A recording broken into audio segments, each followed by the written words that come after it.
Trades हो गए और इस बीच मार्केट बिग वॉइसेस की कड़ी में हीलियस कैपिटल के समीर अरोड़ा सर जुड़ते हुए दिखाइए स्क्रीन पे। यार Sameer sir good morning. Hello जी, हाय। समीर सर, थोड़ा सा कंफ्यूजिंग हो रहा है अभी। इस संडे को क्या हुआ, ओपेक ने बोला हम प्रोडक्शन कट कर रहे हैं क्योंकि मंदी की आहट है। सोना $2040 प्रति आउंस के आसपास खड़ा हुआ है क्योंकि स्लोडाउन मंदी की आहट है। इवन यूएस के डेटा जो आए कल परसों के बीच में वो कमजोर होने शुरू हो चुके हैं। ये क्या धीरे धीरे मंदी की आहट वाकई नजर आ रही है, दिक्कत में आने वाले हैं? मंदी आनी है तो कितनी आनी है? हीलियस कैपिटल में आप लोग कैसे क्या तैयारी कर रहे हो? लग रहा है क्या स्लोडाउन तो था शायद आ रहा था, लेकिन रिसेशन के फियर्स बढ़ रहे हैं। मंदी की वो नहीं है, लेकिन अगर गोल्ड को आप कहें तो गोल्ड के तो और भी काफी रीजन हो सकते हैं बढ़ने के। मुझे लगता है गोल्ड का सबसे बड़ा रीजन ये हो सकता है कि चाइना और रशिया वगैरह, हाँ। अब पर्टिकुलरली चाइना, क्योंकि रशिया के साथ जो हुआ उनके डॉलर रिजर्व्स के साथ, ऑन द मार्जिन चाइना अपने जो एक्स्ट्रा रिजर्व्स है वो गोल्ड की तरफ ही डायरेक्ट करेंगे rather than buying US dollar या यूएस डॉलर ट्रेजरीज। तो वो तो एक बहुत बड़ी डिमांड उनकी है। May be every other country जो थोड़े नर्वस हो कि अगर यूएस के साथ कहीं लड़ाई हो गई, कहीं नाराजगी हो गई, so they weaponize the dollar reserves by, मतलब बेसिकली आपके ऊपर वो लगा देते हैं सैंक्शंस।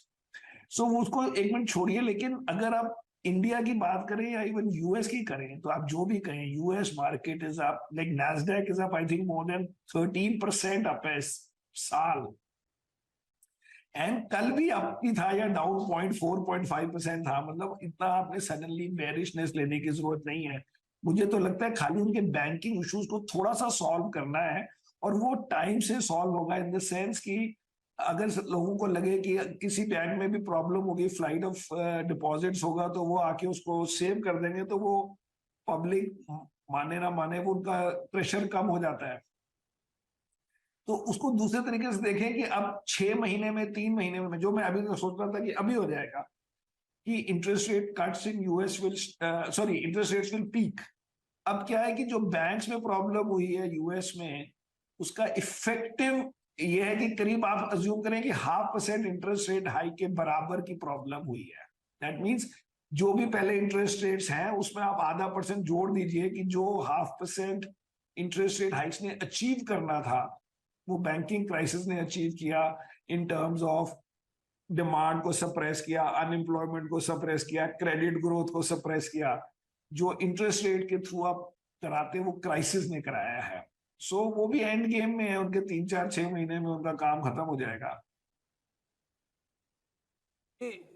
बैंकिंग इश्यूज सिर्फ उसको सॉल्व कर, बैंकिंग इश्यूज अभी भी जस के तस बने हुए हैं। हमें लगा वो काफी दिनों से कुछ खबर बुरी आई नहीं, तो हो सकता है सॉल्व हो गए हो।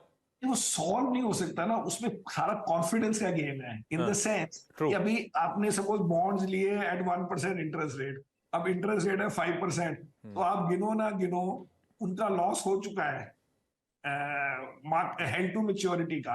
अब अगर डिपॉजिट्स पे प्रेशर ना आए तो किसी को वापस पैसे करने के लिए वो बॉन्ड अगर बेचने ना हो तो सब बचे हुए हैं। अगर कोई बोले आके कि फ्लाइट ऑफ कैपिटल हो गया, फ्लाइट ऑफ डिपॉजिट हो गया, कोई क्राइसिस ऑफ कॉन्फिडेंस हो गया, वो कहेंगे अभी पैसे दो, तो बैंक को वो पैसे वापस करने के लिए डिपॉजिट्स अपने, they have to sell their securities. वो सेलिंग ऑफ सिक्योरिटीज में अभी लॉस होगा। देन दे विल से कि इक्विटी कैपिटल बैंक्स का इतना है और अनरियलाइज्ड लॉसेज इतने हैं। अगर वो अनरियलाइज ही रहे और 1-2 साल निकल जाएं और न्यू पैसों से आप नए बॉन्ड ले लो, या आपका मेच्योरिटी पिछले बॉन्ड की कम हो गई, या आपने हल्के हल्के उनको कम कर दिया, या इंटरेस्ट रेट्स पीक हो गए, तो उसके बाद वैसे ही वो बॉन्ड्स की वैल्यूएशन इंप्रूव हो गई। So it is all, it's all confidence issue. उन लोगों ने अपनी तरफ से, बेचारों ने यूएस के गवर्नमेंट के बॉन्ड्स लिए थे, लेकिन वो इंटरेस्ट रेट मूव से उनकी वैल्यू कम हो गई है। अगर उनको बेचने ना पड़े तो उनको लॉस नहीं होगा। जैसे इंडिया में भी होता है कि आपके कुछ बॉन्ड्स होते हैं मार्क टू मार्केट करीब 30%, और बाकी होते हैं held till maturity. That mean हम रोज रोज उनकी प्राइस को नहीं देखेंगे, हमें है कि 5 साल में, 3 साल में, 6 साल में हमारे गवर्नमेंट पैसे वापस कर देगी, बीच की वैल्यू हम नहीं गिन रहे।